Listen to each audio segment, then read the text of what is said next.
Hey guys, it's time to do my tips for round 10. First off, we have Collingwood heading up to the Gabba to take on Brisbane, which is a really big game for Collingwood. They need a win here. And the last time they played against each other, it was Collingwood getting across the line by 58 points, which was also at the Gabba.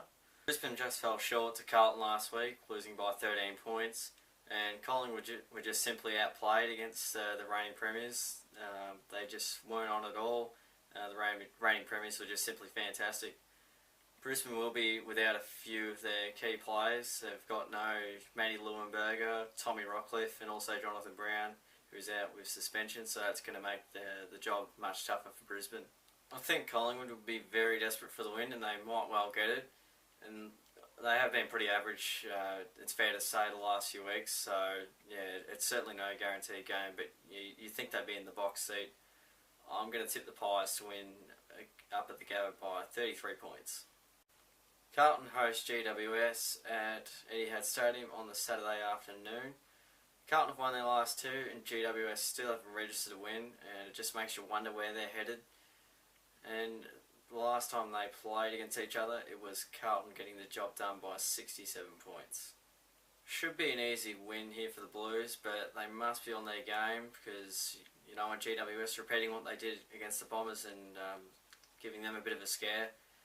Yeah, as I say, should be pretty elementary game for the Blues. I'm going to tip them to win by 49 points.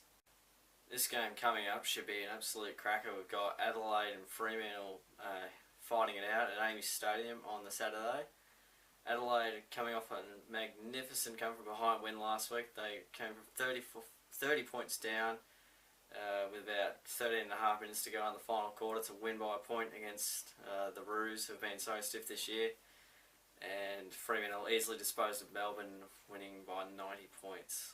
The last time these two teams went head to head, it was Adelaide winning the semi-final against Fremantle, ending their season by 10 points, and Tex Walker basically was the match winner. I think he kicked 5. And they played 3 times in 2012, and that also included games at Patterson's. But yeah, they couldn't get the job done at all, Fremantle, so Adelaide would not be denied. They won all 3 games against them last year. Fremantle also seemed to have a depleted forward line despite the result of last week. And it'll be a great test for both sides here because you thought Adelaide's season was over once Tex Walker's season was over, but yeah, they've fought back and they've done pretty well, so it will definitely show where both sides are at. I just simply think Fremantle's pressure might be too much for Adelaide, and that may well help them to get a win on the board. But yeah, it's a real toss of the coin, this game. You couldn't really you couldn't pick it from the outset, but I'm going to go with the Dockers by 8 points. Sydney hosts Essendon at the SCG on late Saturday afternoon. Last time these teams went up against each other, it was Sydney up by 47 points at three-quarter time at Etihad. But to the Bombers' credit, I think they had 2 goals 15 to three-quarter time, and they came back, kicking 9 goals in the last quarter and just falling short to lose by 4 points, and Courtney Dempsey played on just as the siren went or just after. So yeah, a bit stiff, but that's footy and that happens. Sydney easily defeated the Pies at the MCG last week, and that was the first time they've done that since 2000. Been a very long time since that's occurred. And Essendon did alright against Richmond. They got the win by 29 points. These sides there's no real clear-cut favourite here because they've had some pretty close encounters in recent times. The last 4 games have been decided by under 10 points, so you just never really know what's going to happen.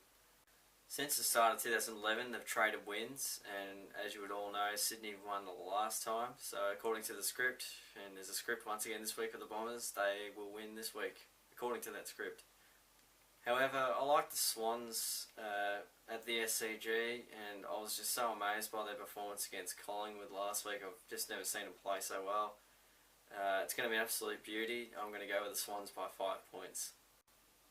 Geelong play their first game at home at Simmons Stadium this year against Gold Coast on the Saturday night, and it will also be the first game for the Cats at their home ground under lights. They've got the new lights happening, so it's going to be really exciting.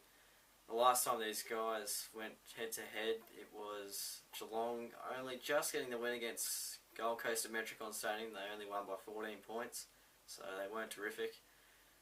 And last week, Geelong did pretty well against Port, a convincing 48-point win. And Gold Coast went down to the Hawks by 26 points in what you'd probably say is an honourable loss. The Suns have been really competitive of late, so Geelong will need their 8 game to get a decent win on the board. You think they'll probably will get the win, and yeah, that would probably be demonstrated by the fact they've only lost 3 games at home since the start of 2007, so they just like playing at home. They've got the ultimate fortress. But yeah, and also mentioning the last time these guys went head to head at Simmons Stadium, it was Geelong winning by 150 points, so it was a big win that day. But yeah, I don't think there'll be a repeat of that. I think Geelong will be good enough. I'm going to tip them to win by 39 points. The Western Bulldogs and Port Adelaide head up to Darwin or TIO Stadium to battle it out on the Saturday night. The Western Bulldogs have come off a wonderful upset over the Saints, winning by 9 points. And Port have lost 4 on the trot, didn't quite get the job done against Geelong, losing by 8 goals. The Bulldogs will be full of confidence, as I've said, with their win against the Saints last week. And they've also won the last 6 games against Port Adelaide, so they've got to seemingly have a hoodoo there, and that'll be interesting to have in mind to see how this game plays out. But I like the Bulldogs here because just Port Adelaide have been a bit ordinary of late, and yeah, records sometimes help out too, but I'm going to go with the Western Bulldogs by 21 points. Melbourne face the best team in the competition in Hawthorn at the MCG on the Sunday. Hawthorn had a bit of a scare last week against Gold Coast, but still came out on top, winning by 26 points. And Melbourne, well, another disastrous day. This time it was at Patterson Stadium. They lost by 15 goals. And the last time these sides went against each other, it was Hawthorn winning by 66 points.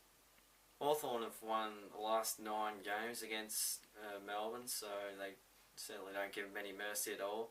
The last time the D's actually got a win against Hawthorn was all the way back in 2006, so long time between drinks. And Hawthorn, of course, have the bye coming up the next week, so it only gets worse for the D's really, because I think they'll go all out and they won't get anywhere near the Hawks. And overall, I'm going to tip the Hawks to win by 89 points. North Melbourne face St Kilda with what should be another fascinating affair at Etihad Stadium. North Melbourne went down last week by the smallest of margins against Adelaide, which would be really hurting. But I think the Saints will be hurting a bit too with their upset defeat, losing to the Bulldogs. The last game between North and St Kilda, it was North getting the win by 33 points.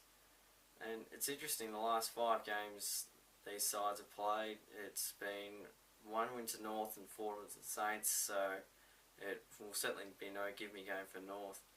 As I say, I think North will be really, really desperate to make amends for not only last week, but also for other weeks where they've been in winning positions against the top shelf sides and haven't been able to convert wins on the board. So they will definitely want to make amends for that. I'm going to go with North Melbourne by 19 points. The last game of the round is crunch time at Patterson Stadium with West Coast hosting the Richmond Tigers. Last time these teams went head to head, it was West Coast getting across the line in an absolute thriller against Richmond by 10 points at Etihad Stadium. West Coast are coming off an easy 100-point victory against GWS, whilst Richmond are coming off a pretty poor game against Essendon. They lost by 29 points. And an interesting stat is West Coast have won 13 of 15 games that these two teams have played at Patterson Stadium, so it certainly puts them in the box seat to sort of cement their spot in the top 8 and obviously get a win on this occasion. Both teams are sitting at 5 and 4, so it's a crucial game, must win for both sides. And I think mainly because it's at home for the Eagles, It's usually Fortress, not so much this year, but I think they're getting sort of back to their best footy. I think the Eagles will win by 46 points. So those are my tips for round 10. I just can't believe how horrible the last month has been for me. I just can't seem to get them right. But yeah, just remember, it's just a bit of fun. It's nothing too serious. I just provide insight into how the round could pan out. But yeah, as always, feel free to comment your tips. Thank you for watching. Like the video if you enjoyed it, and I'll see you guys soon.